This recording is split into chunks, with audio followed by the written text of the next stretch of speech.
Devuelve, Señor, la salud a esta criatura inocente. Yo, en cambio, te ofrezco mi salud y mi vida. Y acepto humildemente todas las calamidades y reveses, todos los achaques y dolores que puedan afligir a un hombre. ¡Ayúdanos, Señor de Chalma! ¡Socórrenos, Señor! ¡Ayúdanos! ¡Vete, demonio! ¡Respeta esta casa! Retírate, Satanás, que de aquí nada tendrás. Que el día de la Santa Cruz dije 1000 veces Jesús, Jesús, Jesús. ¡No nos dejes de tu santa mano! ¡Protégenos! ¡Ayúdanos, de nosotros, Señor! ¡Ayúdanos, Señor! ¡Llenos hasta los cielos! ¡Líbranos, Nazarin!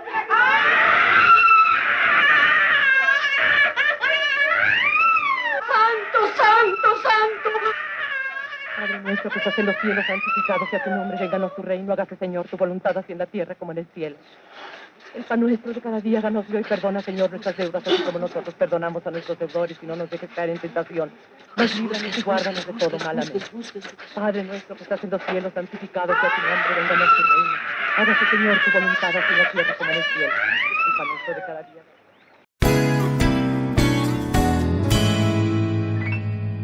This is Criteria.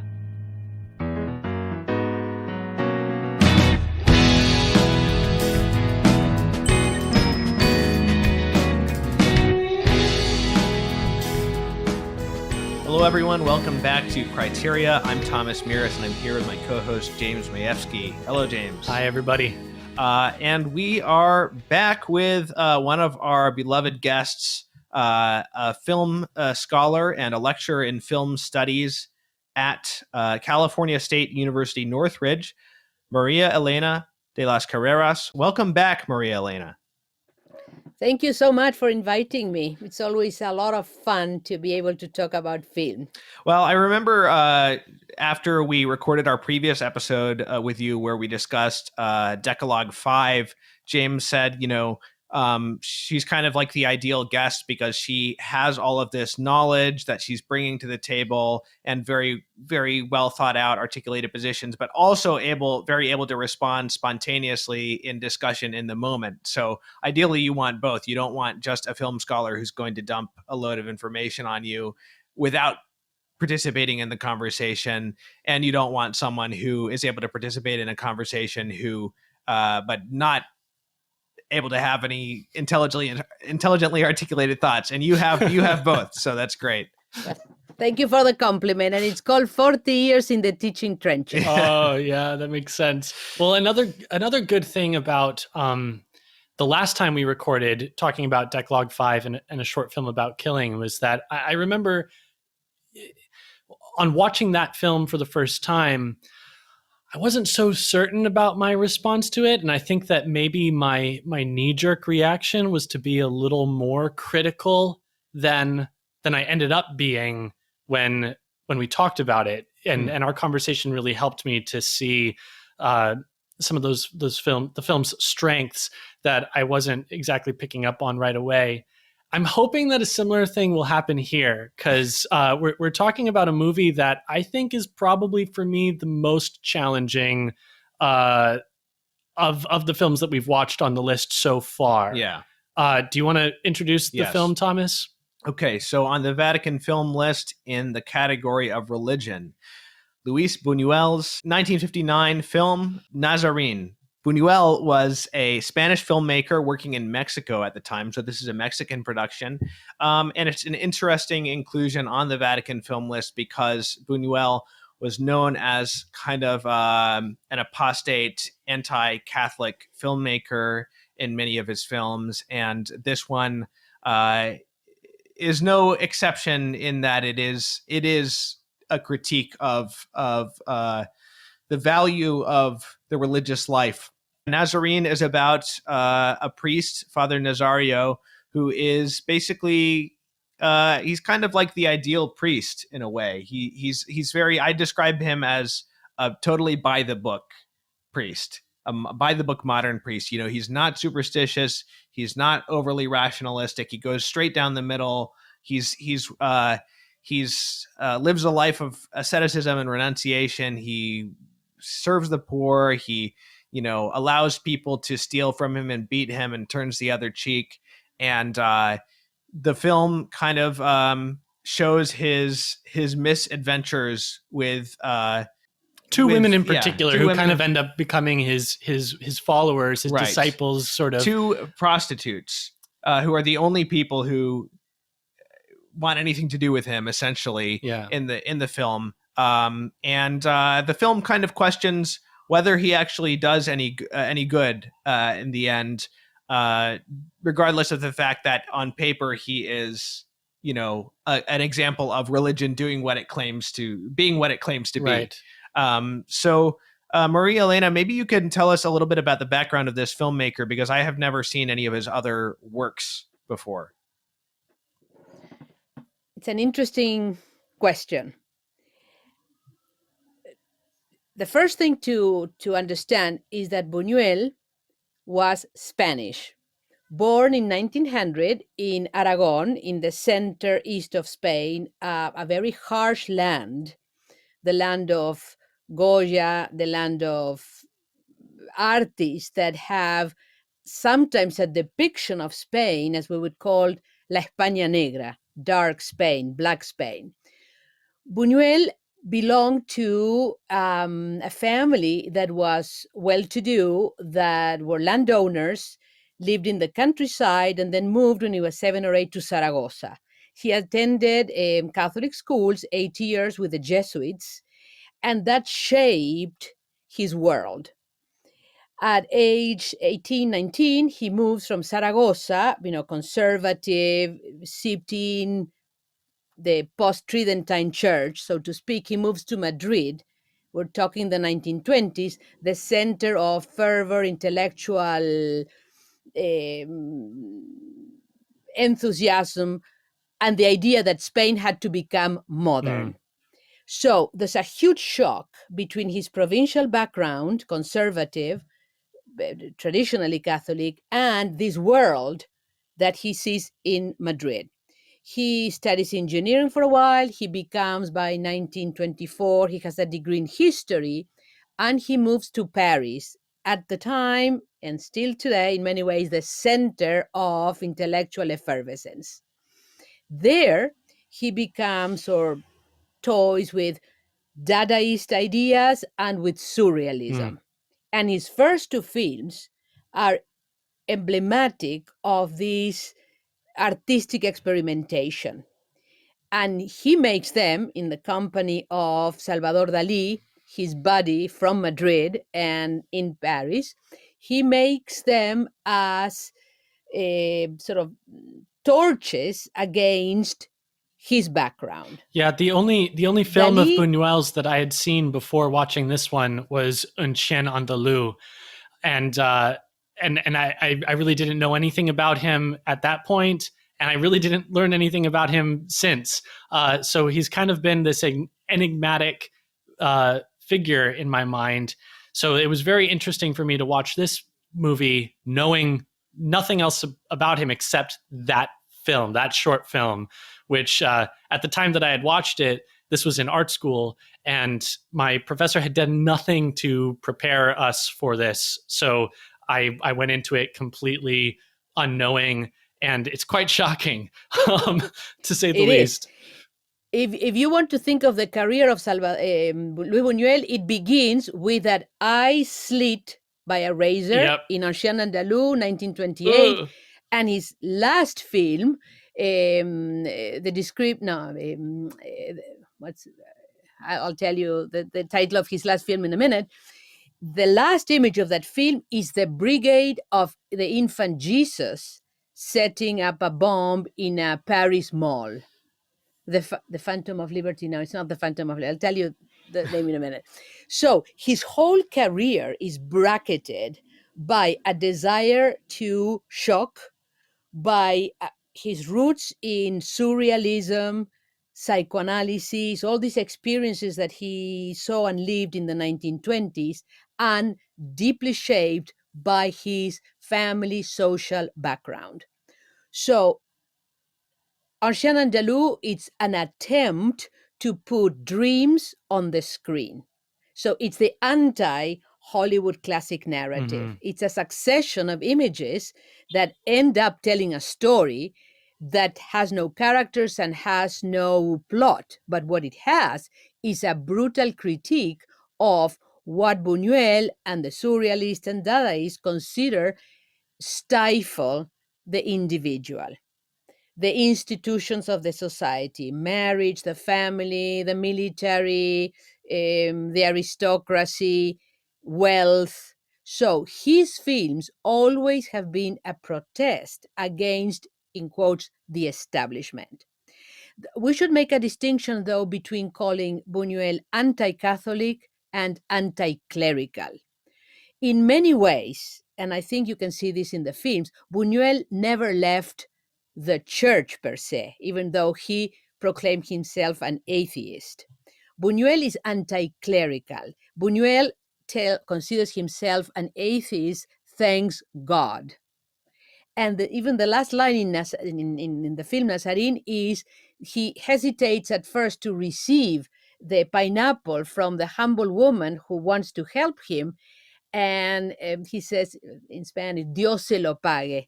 God pays you for this mercy. So he is the one that wrestles against God, right? So he's not anti-Catholic, anti-Christian. He is in the fold in a super peculiar way. I think you can kind of see that in this film because, well, I mean, first off, it ends up getting onto the Vatican film list, right? So clearly this film isn't so unambiguously anti-Catholic that it couldn't be celebrated by, this Vatican commission. There's clearly something there, and yet the anti-clerical component is also quite obvious because there is a stinging critique.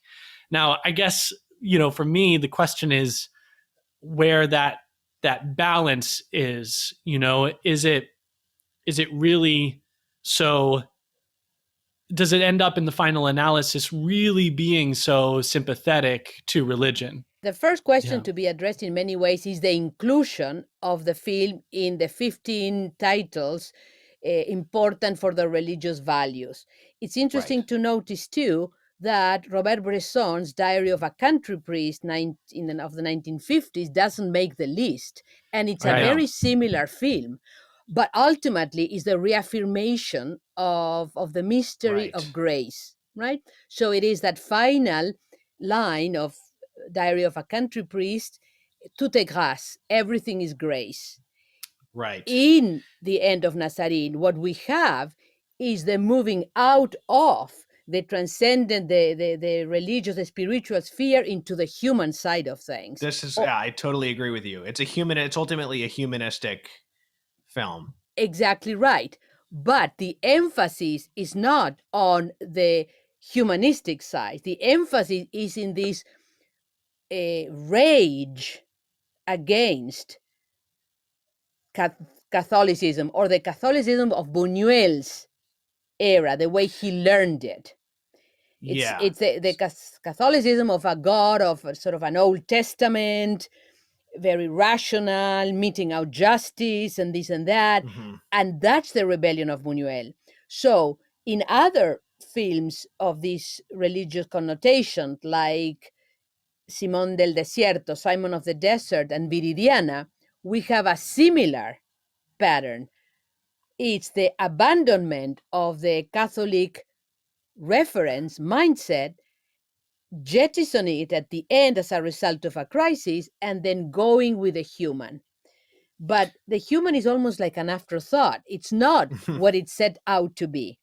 These films are, the Buñuel films dealing with the Catholic faith, deal with, by exclusion, the problem of evil. Evil, if not, it's not a mystery. Evil, it's a given, it's there. Life is hell. And also with the problem of the transcendent, the communication with God. And it's not that God is silent, like in the Northern European filmmakers, is that God is mean, that God gives us a veil by which we are all alienated from the reality. It's a horrific view, but it's within the confines of the tribe, so to speak. Right. Yes. Well, it's interesting. I think we've assumed so far with the Vatican film list that if a film is included on religion or values, its view of religion or values is being affirmed by its inclusion. And then if it's in the art section, it's not necessarily affirming the values of the film, but it's affirming it as a work of art. But I think that maybe this film challenges that assumption about the purpose of including things on the list. I think that for the most part that's probably the case. Right. In this case, it may be because they thought it was thought-provoking or something like that. It's Maria Elena. It's interesting that you brought up the Diary of a Country Priest, and we've often wondered why that wasn't included on the list. Exactly right. When I watched this film, I was comparing it to something we watched more recently on the podcast, which is Monsieur Vincent. But you're also right that the priest in these three films are in very similar situations. They're all living amongst the poor, and they're all having to come face to face with the cruelty and the vulgarity and the spiritual impoverishment of the poor. That's a common theme, and how these priests face discouragement in these three films. Towards the end of this movie, there is a conversation that Father Nazario has with a fellow prisoner. They're on this prison parade, and they've stayed at some jail cell overnight, and he's just been beaten up by one of the guys, and another prisoner has rescued him. And the conversation that they have when Father Nazario says, "You are good," and the fellow prisoner kind of pushes back against that, saying, "Me, good?" It's very similar. It immediately reminded me of the conversation that Monsieur Vincent has with the poor vagabond man that comes into his room that he's renting and sleeps on the floor. And he has this sort of awakening moment where he realizes this impoverishment of the poor. Father Nazario seems to have a similar kind of realization in this conversation of the sort of the utter poverty of the human condition. But I don't know that he ends up coming to the same conclusions that Monsieur Vincent has. I don't know if that's what the realization is in that prison scene. I think it's more about whether he's been doing any good all along. I think because it's interesting to compare. I think that the two characters, I think that the character of the priest in this film is probably more similar to the character of Saint Vincent de Paul in Monsieur Vincent than it is to the character of the priest in the Diary of a Country Priest, in terms of the way they approach the faith and their sort of, because I described this priest, Father Nazario, as being kind of like the ideal priest in certain ways, and the Diary of a Country Priest, he's a priest who's in crisis through the whole movie. This priest is not in crisis until near the end of the movie, I think.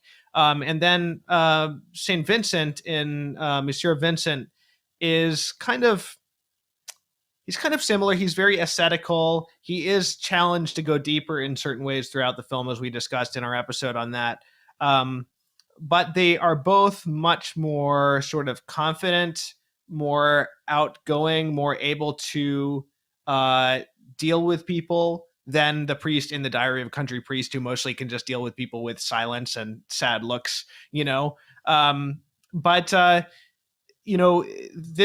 priest is on paper a heroic priest, but he's not really played in a way that's very inspiring, like Pierre Fresnay's performance in Monsieur Vincent. It's not as warm or inspiring of a performance. It's more like he's an idea. Like within the first half hour of this film, I thought, okay, this is not a character. This is an idea. This is the ideal priest. This is what if we had a priest who checks all the boxes of what a priest is supposed to be, and put him in this situation. And when you realize that you're dealing with an idea, at least in my opinion, this is what this character is, then you might start to suspect that this is going to be a setup. Because if it's an idea and not a character, then that means the filmmaker is in control. You know what I mean? Yeah. And if the filmmaker is in control, then he's going to be doing what he wants. The filmmaker has an agenda, whether a good or a bad one, because he's working with ideas more than with characters. At least in the case of this protagonist, that's how it feels to me, for the most part. Well, because you're not from the Mediterranean and you're not from the Iberian Peninsula.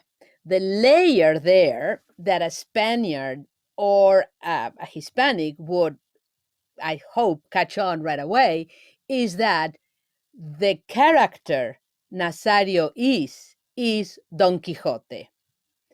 And in Don Quixote, you have the split between the life of the imagination that takes over reality. So he goes out in the world for adventures, but wanting to right wrongs, save orphans and widows.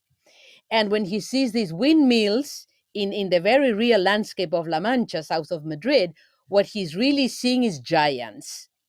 So we have a Christian Quixote, and what happens to him is exactly what happens to the character in the novel by Cervantes, which is the moment that reality dawns on him, he's finished as a man. His world collapses, imaginary world collapses, he goes back home and dies. He has no way out. And so I don't feel Nazario as an idea, or if anything, I see that he's a Quixote, which is a ways of being a man.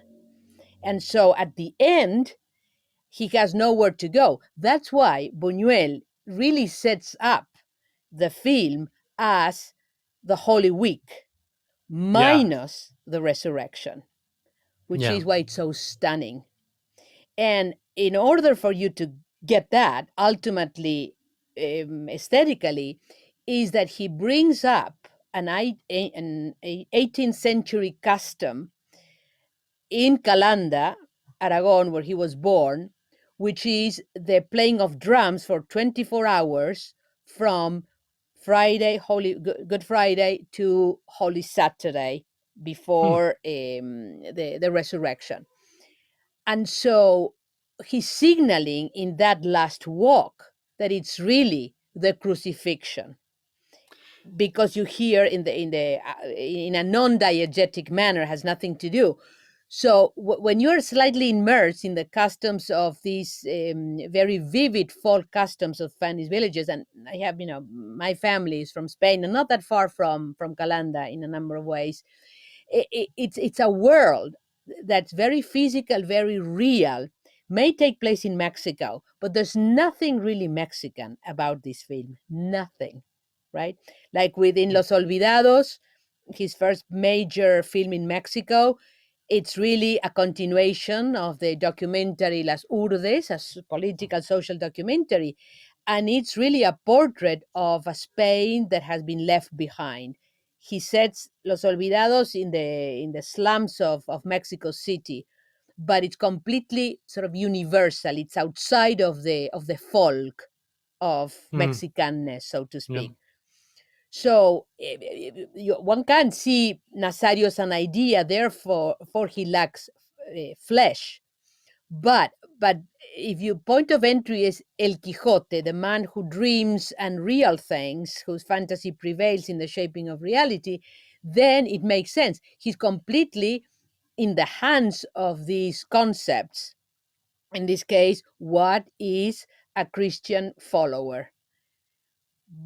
He lacks the finesse, this understanding of sin, of the fall, of redemption. He can't function like Don Quixote. He can't function. He sees a windmill and he thinks it's giants, right? Mm-hmm. So for me, the carnality of the character is there, the physicality, the flesh, but it's the type that he's put. In that sense, I agree with you. It's an idea, but we know the type. That's why it doesn't come across as an idea. It's not a totally abstract idea. It's more like an archetype than just an idea. Right. Yeah, well, and it's interesting because it's been so long since I've watched Bresson's Diary of a Country Priest, but that's another way, I think, in which Father Nazario is another thing that connects this character to the priest in that film is that young priest also has to be disabused of certain kind of naive or imagined ideas about religion. If I'm recalling correctly, some of the most like vital parts of that film, and we'll definitely have to cover it on this podcast at some point, are the conversations he has, the young priest in Diary of a Country Priest, with the older pastor who ends up dying later. Right. And that's kind of an awakening for him, a lot of those conversations. But to go back to what you were saying about those drums at the end, that's fascinating to know what's being referenced there. Because for me, of course, watching it, not knowing that context, I found those drums so striking. He's handed the pineapple and he looks down and the drumming begins and it follows him as he's walking, and then he exits the frame. Like epiphany, expression. Yeah, on his well, face. it's very it's totally unclear what the realization is that he's having. He's having a realization. Now, is it a realization of despair? Well, we should probably fill out the middle of the film a little bit. Yeah. So I mentioned, he's dealing with all these situations, and it's a question of whether he's having an effect on people really for the better, because throughout the film he is, dealing with people asking for alms. He's dealing with people who abuse him in various ways. He's dealing with these two different prostitutes, one of whom is heartbroken because her lover has left, has abandoned her, and one of whom has committed murder in a fight with another prostitute and is begging him to help her hide in his room. And he ends up going on this pilgrimage. He goes to work with a work crew and sort of unwittingly provokes a gunfight after he leaves. He goes to a plague town, which is something, you also get in Monsieur Vincent. There's some very similar scenes in Monsieur Vincent with the plague, that the plague house and the little child that they find and the dead mother. And he's tending to this woman who's dying, this beautiful young woman, and she will hear nothing about salvation. She only wants to for her lover to come. And he shows up, and then they tell him to leave, and she's not interested in last rites.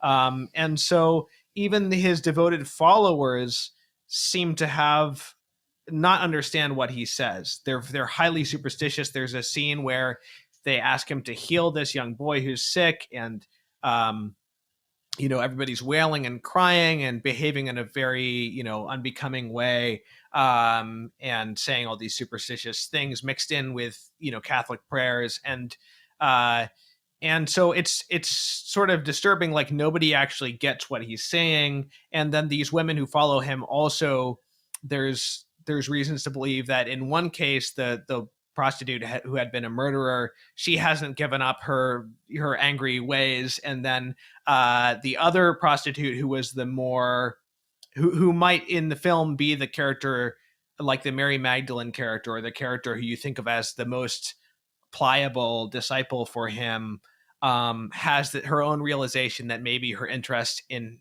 him has been carnal all along.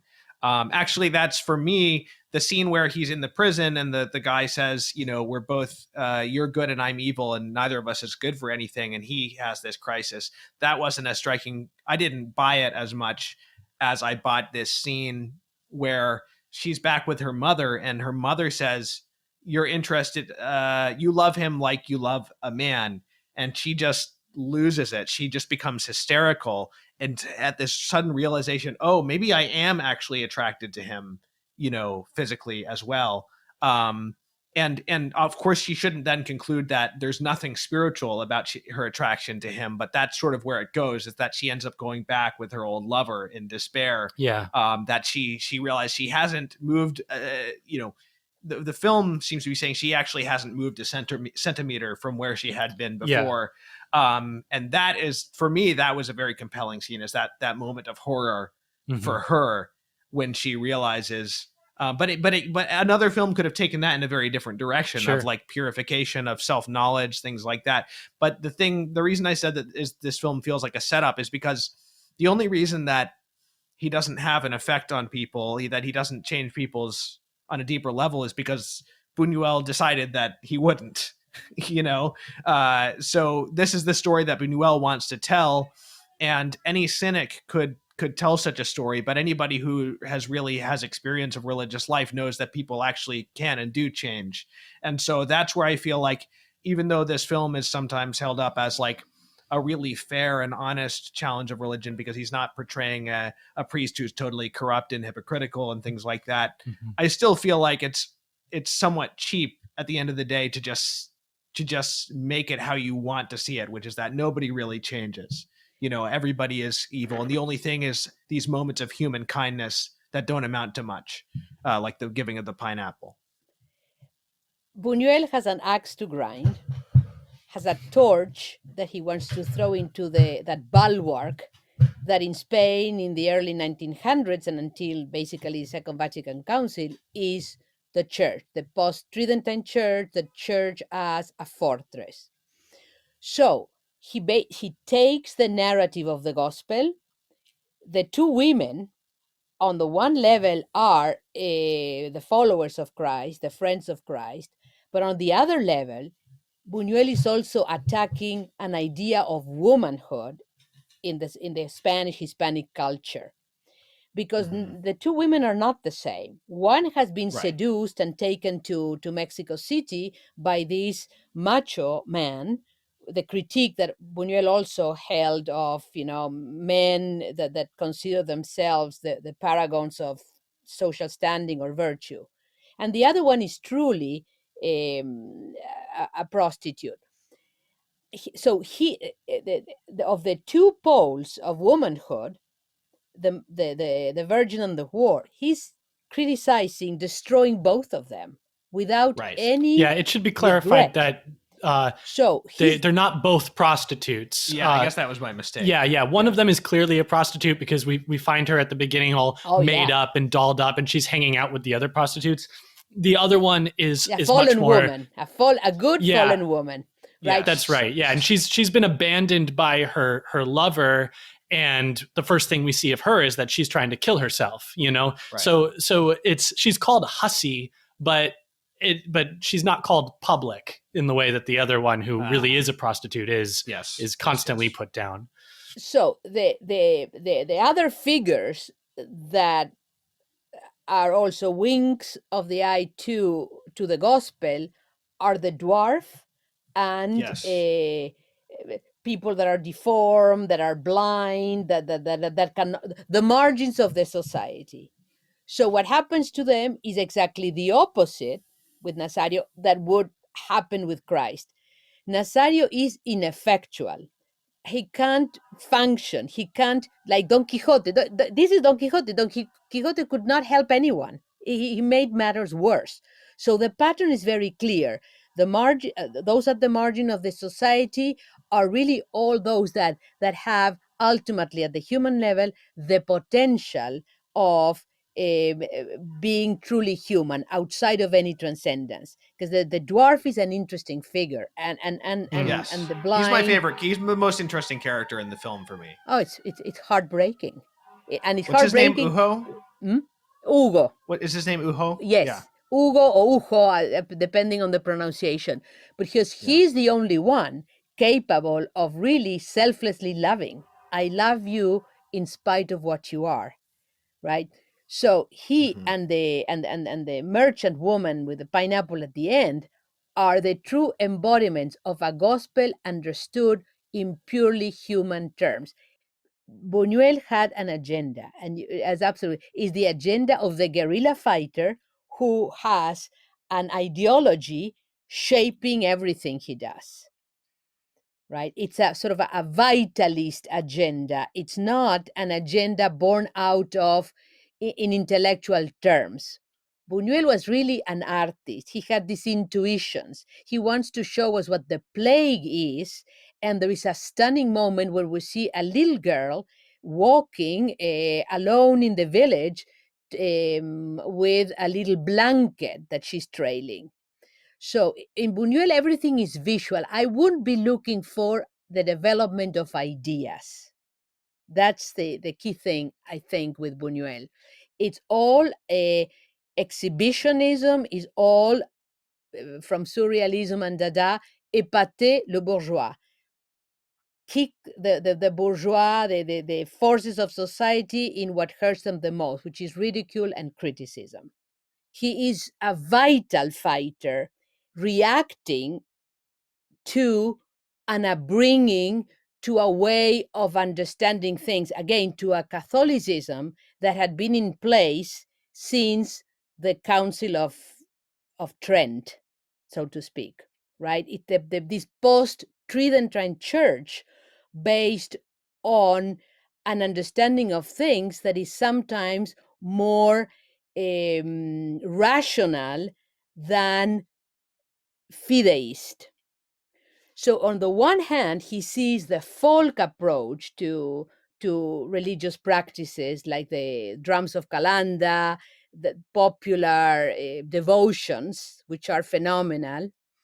And on the other hand, he's bringing with the Jesuits and the society of his time until he goes to Madrid.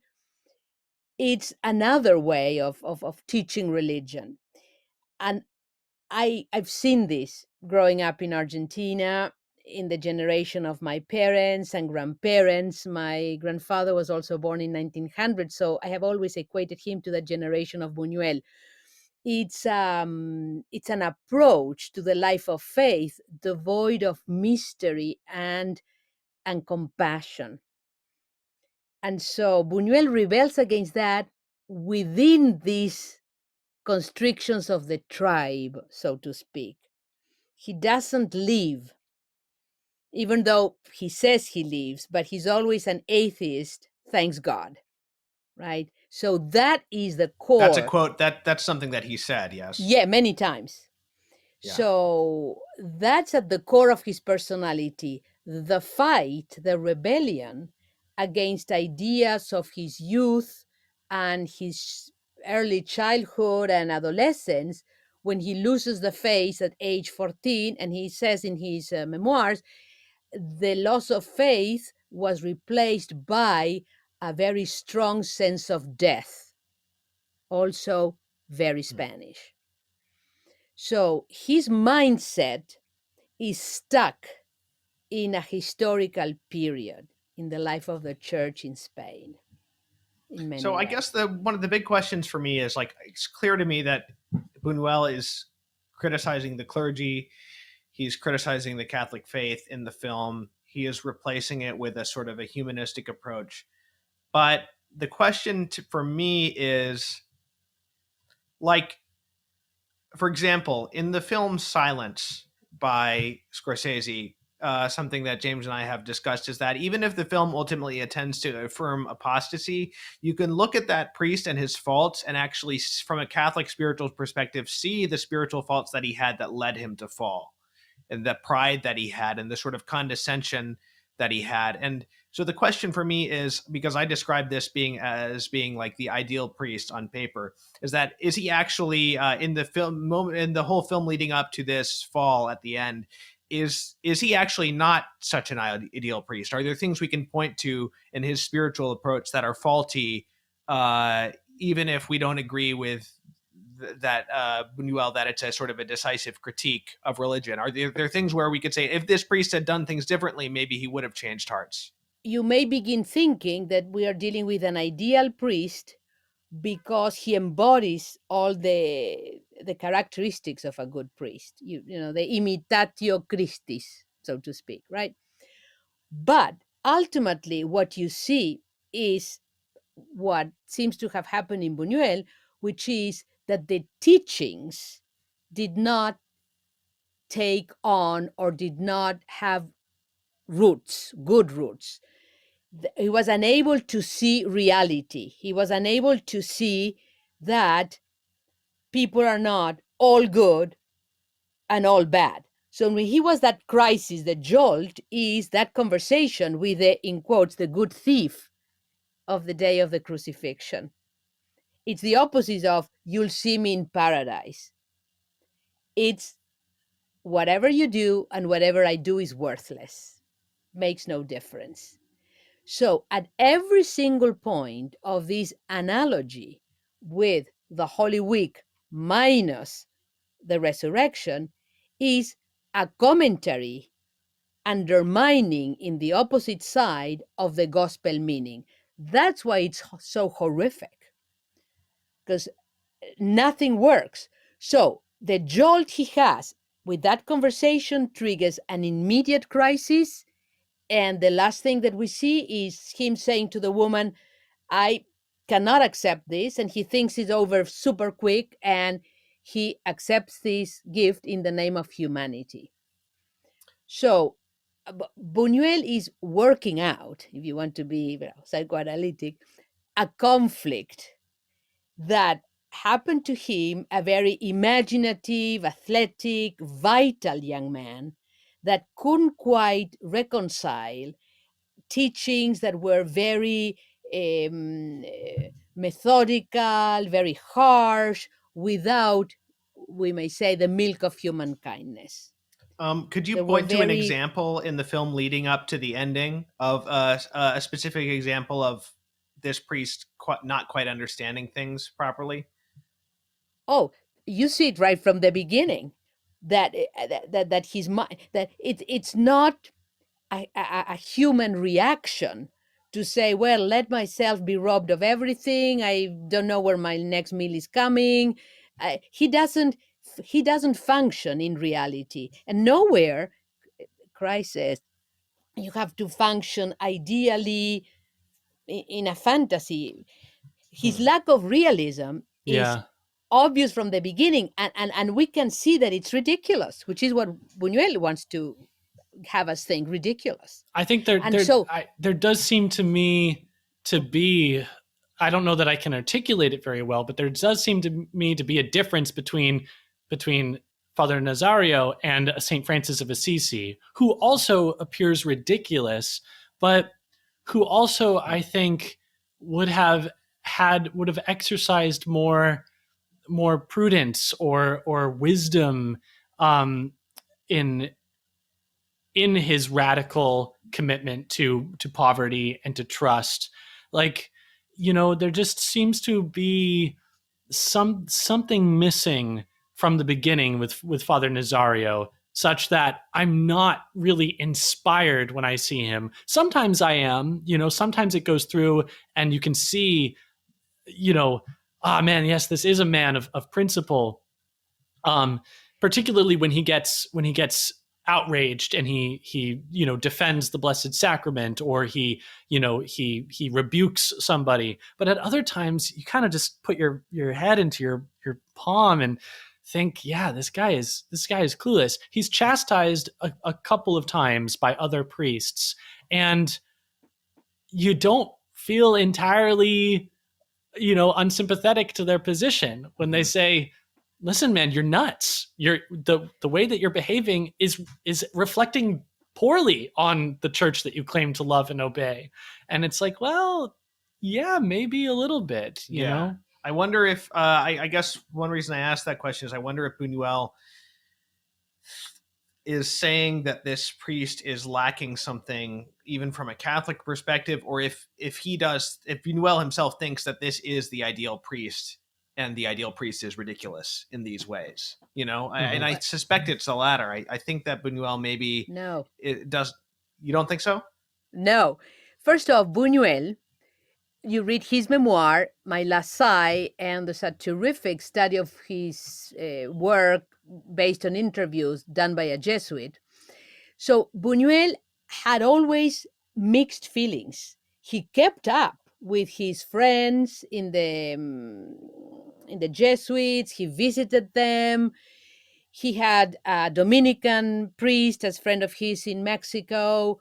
And the Spanish Jesuit told me that he knows through that Jesuit, that the Dominican priest, that Buñuel is buried in a church. I mean, in a Catholic cemetery. But I have never been able to find this out or anything, that he's an atheist, thanks God. So what we see, the reason why we see this lack of understanding reality, that's the character of El Quixote. So he's born a Quixote in the film, and he will die a Quixote, which is back in La Mancha, having regained his reason and dying because he cannot live outside of those parameters. So what you're seeing in Nazario is a paradigm, is a Hispanic paradigm, beautifully rendered, that makes sense when you understand it, because it's not that Buñuel set out to show the loss of faith, the crisis of faith, because the same pattern we have in Simon of the Desert and Viridiana. Viridiana is an enthusiastic novice about to profess in a convent. She visits a relative, an uncle, the paradigm of Christian virtues, the hidalgo, español, as we would say, and the fellow, typical abnormal erotic things of Buñuel, sort of falls in love with this, carnal in love with his niece, and that end up killing himself, and this and that, and she wants to do good with a new estate that she has, and there's a famous scene when she invites 12 beggars, all kinds of weird, deformed, humble people, and Buñuel stages this as the Last Supper. It's the same pattern. And this girl Viridiana ends up almost raped and killed, and she settles after that, like Nazario, as a life, as a lay woman, and all her mystic ideas gone. This is Buñuel. He makes the same film, the same conflict over and over. So it's not that he's interested in saying, well, I'm going to show you that the real thing here is to be human. He wants to show you the collapse, the destruction of what is, in his view, a religious person. We see that on the screen, and we understand that there's something that doesn't quite work in that portrait, because there's a lack of understanding reality, of reading the crowds, of understanding how things work, because he's dealing with a Quixote. Instead of doing it in sort of the end of the Middle Ages adventures around town, it's doing it in the huge land of Christ, the world, right? So it is a film using the via negativa to show us things, but he's so enraged in the portrait that that's a guerrilla fighter. He destroys everything and he doesn't leave anything. I took the dwarf Uho to be kind of a contrast in two different ways of loving, because the priest, talks about, I love you the same. Talks about different ways of loving, and the dwarf who's in love with, unfortunately I can't remember the name of the character, Andara, the prostitute. He keeps professing his love for her, and very much makes a point, almost insultingly so, to talk about how ugly she is, and she's public, a public woman, I guess, meaning a prostitute. And yet he loves her anyway. And at first she's offended, but eventually she sort of is charmed by it, he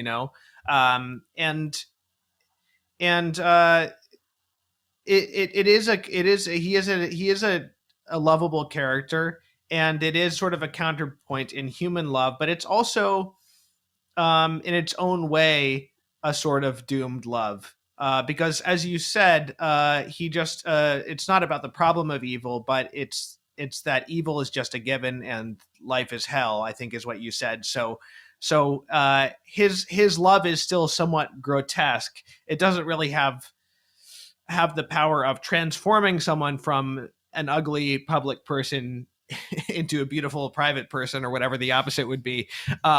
It just is, here we are, we're broken. And I've seen this ideal in other stories too. It's like, here we are, we're broken, and let's make the best of it. Let's find our pleasure and a little candlelight where we can. But there's no hope of transcendence. There's no hope of real transformation.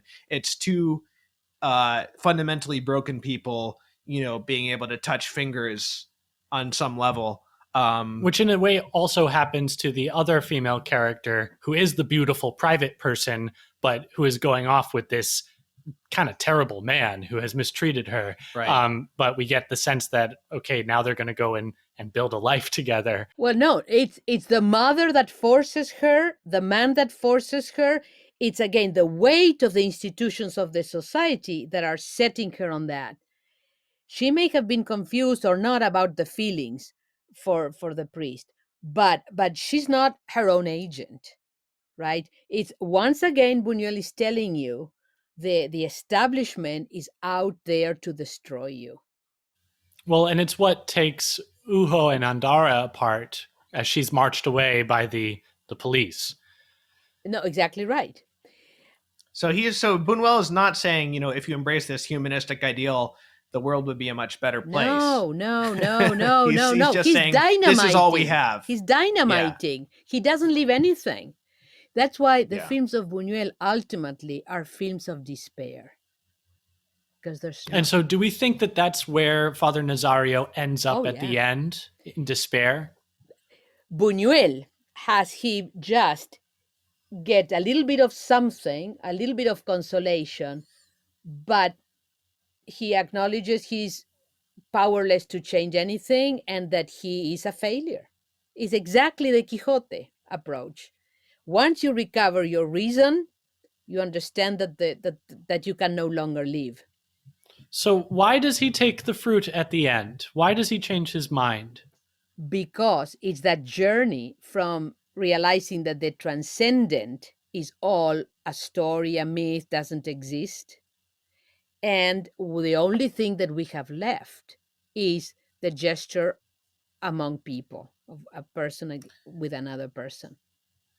Yeah, and I take it also to mean throughout he's been poor and he's been in need of other people's help in other parts of this film. Other people have been generous, people have given him alms, but he's been in that position of his own choice. So there is a possibility of pride and condescension there and a sort of unrealism because he is choosing to live this idealistic life of I'm going to be poor, I'm going to depend on the kindness of others, and if they don't feed me, I won't eat. Right. And then at the end, he actually is in a situation where he doesn't have a choice. He has been arrested. He is being marched down the road, and he can't go home to mom.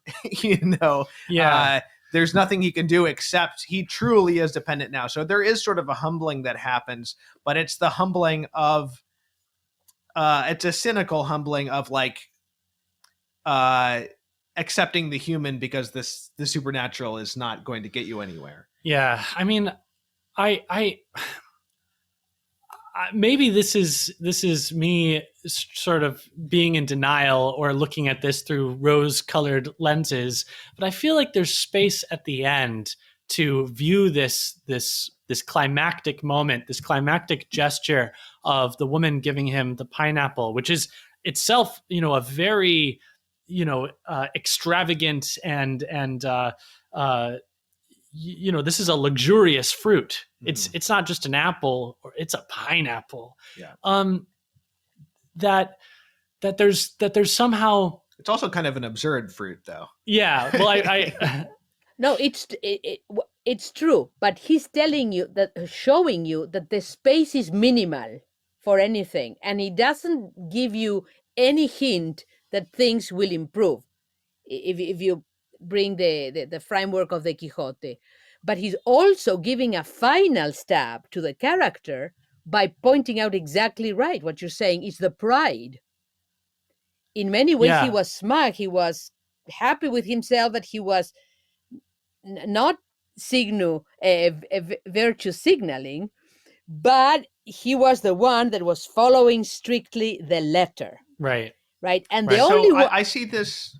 Go ahead. The only one that is really following the letter is the dwarf and the woman, right? Yeah. But in Buñuel's universe, you cannot give meaning to those actions beyond the human. So I do see this character as similar to the priest in Father Rodriguez in Silence, at least in Scorsese's reading of the novel, not commenting on the novel itself. In that, he has this ideal of martyrdom, and then when he has to face this situation, he is humbled And in his humbling, he accepts this mediocrity. He accepts this state of perpetual apostasy where he's still hearing, Kichijiro's confessions and things like that. But he's basically accepting this is the true way to be loving. The most, as Scorsese, I think, put it in commenting on the film, for him, it was about the most Christian thing that he could have done would be to apostatize.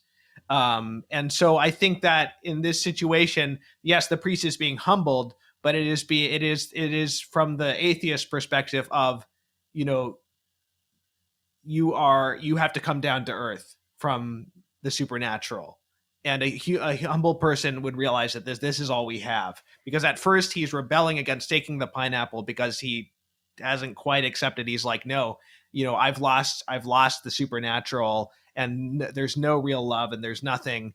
And now then he realizes, he accepts it, and it's like, okay, this is the best there is, so I might as well take it. Yeah, but the difference with the ending of the silence is that with that movement of the camera that goes inside the shroud, we see that he's clinging to a sacred image, right? Right. That all along he understood what was happening, but there was a part of him, given the circumstances, that would have done things differently. In the case of Nazario, the whole mental structure comes crumbling down. Right. Well, the way I read the ending of Silence is that, Scorsese he is not the same type of apostate as Buñuel is. He still wants to think that he can hold to the ideals without the concrete structures and practices of the faith. So Scorsese is saying that his apostasy was the right choice, but he's also saying that his apostasy was somehow the Christ-like choice, whereas Buñuel wouldn't wrap him up in circles in the same way that Scorsese is doing there. No, I think you're right. They're both wrestling with what does it mean to be a true follower of Christ. How does the imitatio Christis work? And they're both handling it, as I would say, within the constrictions of the tribe. They haven't gone out brutally and say, no, they're doing blasphemy. They are trying to explore. The thing also with Nazarin is that it is based on a novel by the great Dickens of 19th century Spain, Benito Pérez Galdós. Leo Tolstoy was proposing through his novels a Christianity, a ways of being Christ in the world that was outside of the structures of orthodoxy or regular understanding of Christianity.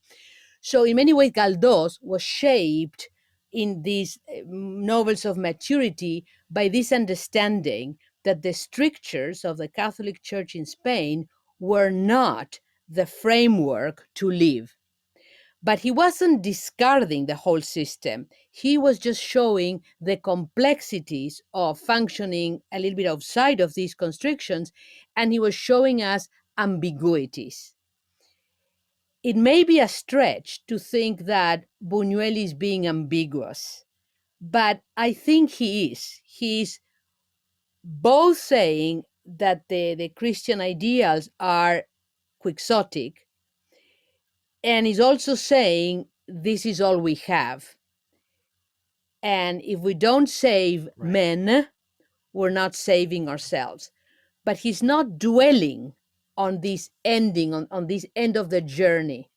Because if he had, he would have not bothered again with making all of his major films conversations with Christian ideas, Christian characters. He was obsessed until the end. If his last image is the brigade of the infant Jesus blowing up a mall in Paris, he hasn't solved the conflict, so to speak. I didn't quite finish my thought earlier when I was saying, call me naive or a hopeless romantic or whatever. But I think that there's a way of viewing this ending that leaves room for thinking that he has not lost his faith and that in fact has been a deepening, and looking at this pineapple that he's cradling as him taking up his cross with a clarified intent to go and die on Calvary. I kind of see this ending as Veronica wiping the face of Christ, of him, if we're going with this analogy of the Passion, of him having his fall, but of being consoled in that fall, and having Simon the Cyrene help him to his death. And so even though there is this ambiguity at the end, it's not a neat or a clear ending. To me, enough is given to us with the drums and this sense of heightened there's a heightened sense at the end that some real spiritual drama is taking place in the choice to accept this pineapple. And in this image of him walking, he still has the downcast look, but it doesn't seem to be the same quality of downcastedness that we've seen from him immediately preceding this moment, and he goes, and to me, it's also significant that he exits the frame at the end before we get that final fin title card, that he goes on his way. The film doesn't end on him. He leaves the frame and continues on. So you can imagine, if you would like, that something good happens to him, but I don't think that the film actually gives us any reason to believe the film. That. What I'm saying is, I don't think the film gives us any reason to be so unambiguously despairing of him at the end. I think that this gesture is a loaded gesture because it doesn't just happen on its own. It's also accompanied by a blessing. She blesses him, saying, something to the effect of God bless you, and then he blesses her in return. May God repay you. Now you can say that this is this is a purely humanistic transaction, but I think you could also say that that's why it's ambiguous. Not, All right, I'll let you render the judgment. The film is included because that reading is possible. I view it in the context of all of Buñuel films, and what I see is this ambiguity. The journey ends in man. Man cannot connect to the divinity because it's all a myth. God may or may not be there, but it's a myth. And all we have is ourselves. But that ambiguity gives room to despair and gives room to that cautious hope that you feel there is. That's why it got the prize, the inclusion in the list, because it's a generous reading of the ending. Yeah, and I will say that it is a generous reading of the ending, but it's a possible one. And our conversation is also reminded me of something that I read recently on one of our other podcasts. I recently, on the Catholic Culture Audiobooks podcast, did a sermon of Thomas Aquinas where he talks about false prophets and the characteristics of false prophets. And I think he quotes Augustine in there somewhere as saying that there's a certain unbecomingness of being poorer than your state in life requires. Do you remember this? Yeah.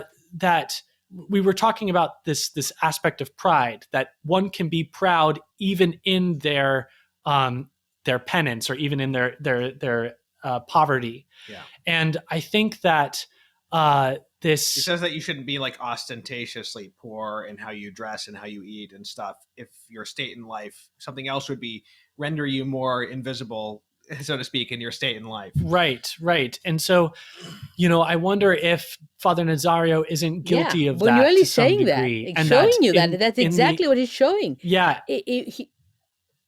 That's right. And then in the end, there is a real acceptance of charity, a real graciousness in what he's received in his accepting this, and now he's tied to reality. And so that means that's where Jesus can meet him, you know? Right. Yeah, that's certainly a possibility. I just don't think that that's what's happening in that frame with that expression on his face. But you're right, that groundedness could be the foundation for something, for a rebuilding now that he's been broken down. But that would be a separate movie. I think that what we're seeing is just, I think we have to take it on a more modest level, that epiphany of his, you know? Well, hence the ambiguity Right. that we see in this subject, in other films, and in other ways of dealing with things. The ambiguity, his life himself. You know, he always has this clash between divine love or sublime love and erotic love, the clash, l'amour fou of the surrealist and Dadaist, right? And he was a man married to the same woman, the only woman, until he died. But he was railing against the pillars of society, right? So he had all these things wrestling in himself. That's what makes him so interesting. And not that I want to psychoanalyze his films or anything, but you see the same patterns repeated. The character of the hidalgo español, the gentleman of Christian virtues, and it's always men that fall. The two key Mexican films for that are he. It's the downfall of a jealous man, and then La vida criminal de Archibaldo de la Cruz, or Ensayo de un crimen, the criminal life of Archibaldo de la Cruz. Those are paragons of virtue in the society, and it's a relentless picking at them to show how vain, how false, how proud, how nothing they are, right? So he was railing, some say, against the husband of one of his sisters, who was the epitome of these Christian gentlemen. So, interestingly, with the Virgin Mary, he never rails against her, ever, right? In really? the Milky Way, it's a beautiful portrait. So he talks about this in his memoirs and in the Jesuit book on him and everything, that these ambiguous feelings or complicated feelings that he had for his upbringing in Spain. All right. Well, we couldn't have done this without you. Yeah. I can say that for sure. Absolutely. Yeah, thank you so much, Maria Elena. I knew that you were going to be a good guest to have to talk about this particular film, and that proved true. Yeah. All right. My pleasure to be here. You described this as a bold choice for to be included on the Vatican film list, and I think that that's true. I think that I've enjoyed going through this list so far, and I have a lot of respect for those who compiled it. I think I have even more respect now, having looked at this film and talked about it. I hope that it was included for all of the reasons that we've discussed. You know, I think so. The church has always been on the side of the arts, of the exploration, and in this case, even for the Via Negativa, with how do we connect to the Lord, and so it's not a questionable choice. The thing with this film is when it won the award at Cannes, the best film in '59. The film was production '58, Cannes '59. The Film Catholic Office, that it's now a different name and everything, it's called Signis, right? Was about to give it the award and for best value film, and they didn't do it. And I think they were right. It was a prudent thing. This is '59, and then we have Viridiana in '61. There was a Vatican in l'Osservatore Romano that wrote, this is a scandalous film. And yeah, because he's in the edge, always playing. Yeah. He's engaging with the stuff, with the gospel, right? It's not philosophical ideas or anything. It's the gospel. I mean, I'm going to make fun of Epatelo Bourgeois, Leonardo da Vinci, The Last Supper. I'm going to show you how in the incredible film, The Exterminating Angel of 1963, the whole thing is a cycle that it's hell that you can never get out of, and it finishes in a church. So it's all on purpose. That's the thing. Right. I did read that some people thought this film was a pro-Catholic film when it came out. That some Catholics actually thought this was a very Catholic film, while others interpret it as an anti-Catholic film. Yeah, anti-Catholic, like I say, I think the word doesn't quite capture the Hispanic phenomenon, which is anti-clericalism. It's that here, in this Anglo-Saxon mindset, the concept of anti-clerical, it's not lived the same way. Is well, it's interesting to compare this film with a film like Silence, because they come out of totally different cultural backgrounds. I mean, Silence is about these Portuguese priests, but the novel was written by a Japanese man. And then Scorsese is from a different country and a different generation and a different Catholic culture than Buñuel. And frankly, it's not surprising to me that the Spaniard Buñuel is saying life is hell, and just because, religion isn't true doesn't mean that there's something much better for us. Whereas Scorsese is trying to put a more optimistic slant on apostasy and be like, oh, he's still, I mean, not that it's a warm and fuzzy film or anything, but that it ends with, oh, he was still actually following love, even though he apostatized and really was in harmony with the most fundamental Christian ideals. That's much more like 1960s, sort of like the boomer generation type theology, whereas, Buñuel is coming from this it's a man of the 19th hardcore century. Spanish. 19th century. Exactly. Yeah. From a Greco-Roman, Jewish Christian, before Vatican II.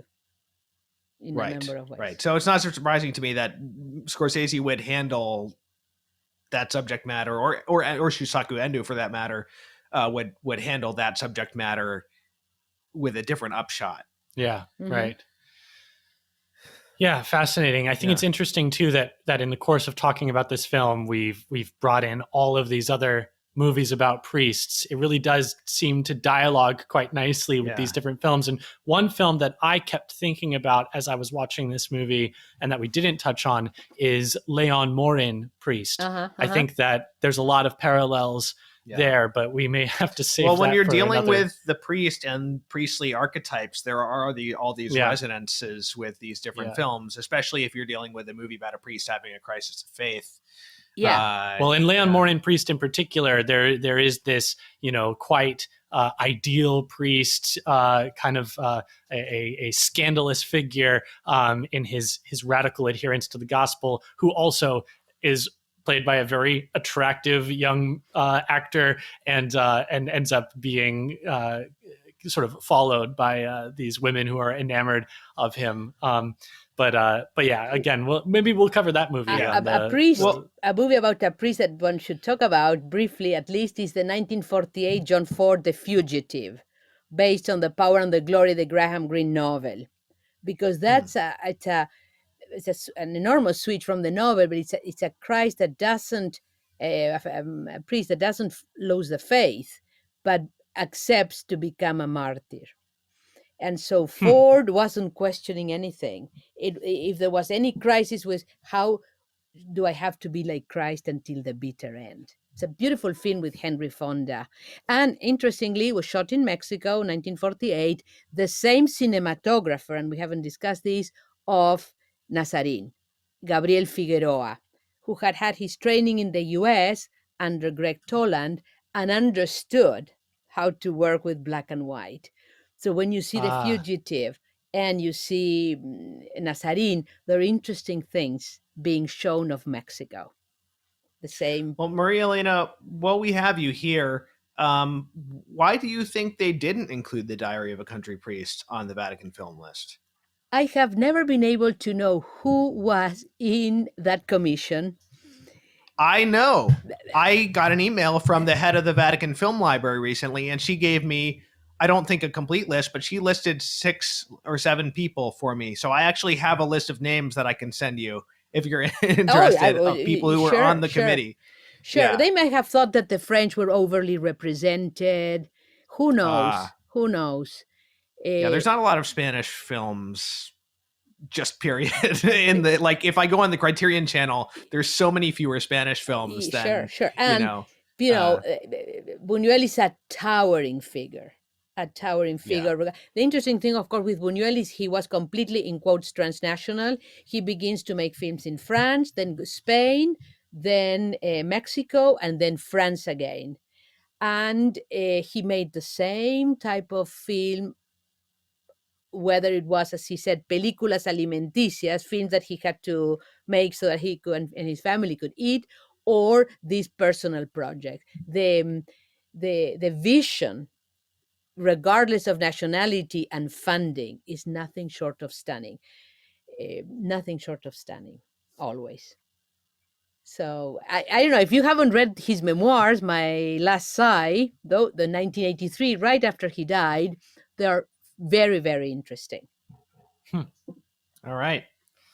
Well, great. Well, I hope that people enjoyed this discussion as much as we did. We encourage people to watch the films that we discuss, even if they might be challenging, even if they might be not be fully Catholic in their worldview. That the Vatican film list, after all, is titled Some Important Films, not some good films, not the best films, just some important films, and this is an important film. So keeping that in mind, I think that you could justify the inclusion of this film or a film like Silence on the list for that reason. Okay, well, Maria Elena, thank you so much for coming on the show. It was a delight to speak with you. All righty. Thank you for inviting me. All right, everybody who's listening, please do subscribe if you're watching on YouTube. And if you'd like to help us keep going, you can always go to donate at catholicculture.org/donate/audio. Thanks for listening.